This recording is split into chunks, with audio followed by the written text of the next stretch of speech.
any finance student really likes to talk about M&A because it sounds good. What is the real idea behind mergers and acquisition? Let's find out.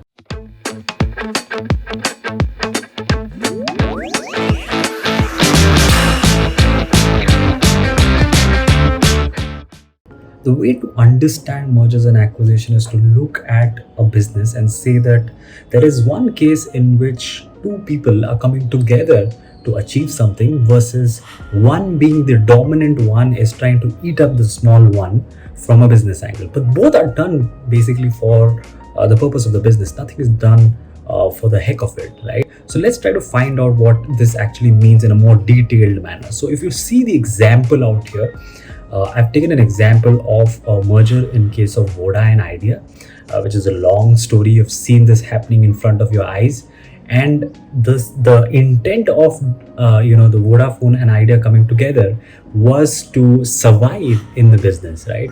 Versus if you look at let's say Flipkart acquiring Myntra or Facebook acquiring Instagram or Facebook acquiring WhatsApp, the intent is to eliminate the threat, right? So the first question to answer is why merge? If you look at this infographic, a simple example of how the telecom industry has been, you'll realize that there were so many players long before, somewhere around 2015. And post that, one by one, all these players have just got either acquired or have got eliminated, right? And what do you have in 2020? What you have in 2020 are just 4 players, out of which I don't even consider BSNL, but maybe let's just consider Jio, Airtel, and Vodafone Idea. So if you look at the telecom industry in 1992, that's when the licensing concept came in telecom, and I think that was the start of the problem, right? So from 1992, it was basis 5,000 rupees per subscriber is the license charge that a telecom operator had to give. Post that, 1999, the government realized that I think we've grossly interpreted the fact that there will be a large number of people who will be using mobile phones, but that didn't really happen. That's where the adjusted gross revenue concept came. Now, and that was the start of the problem of the telecom industry, because from 1999 onwards, there are litigations which are just going on one by one on just the definition of AGR, right? So you will come across news in which you will be hearing a lot of news on AGR. So next time when you hear, you will probably be able to understand what. From 1999, till 2005, there were litigations which were going on between the DOT,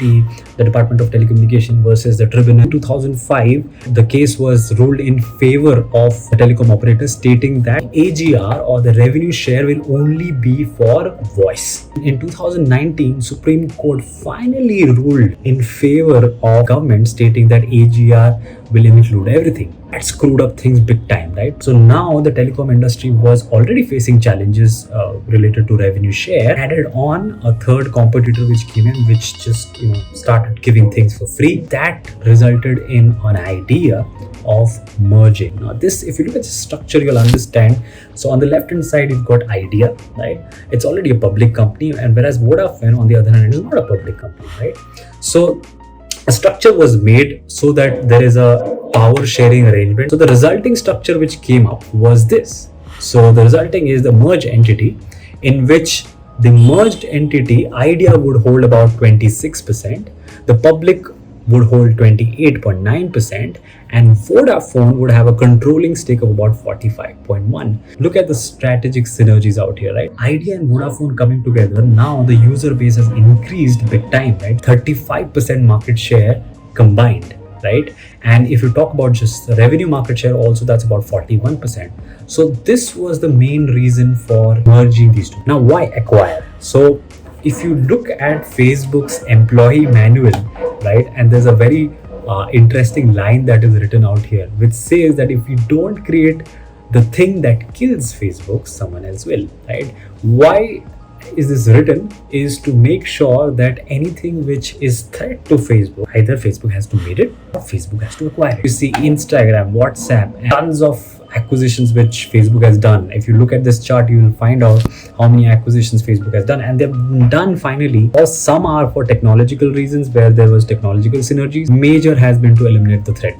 Facebook also tried to acquire Twitter, but that didn't really work out. So in cases of acquisition, really, if you look at Instagram specifically, eventually in 2018, you will see that the founders actually has quit. In terms of all the acquisition history of Facebook, not every business has worked out. It's mergers and acquisition, guys, and I hope you understood it.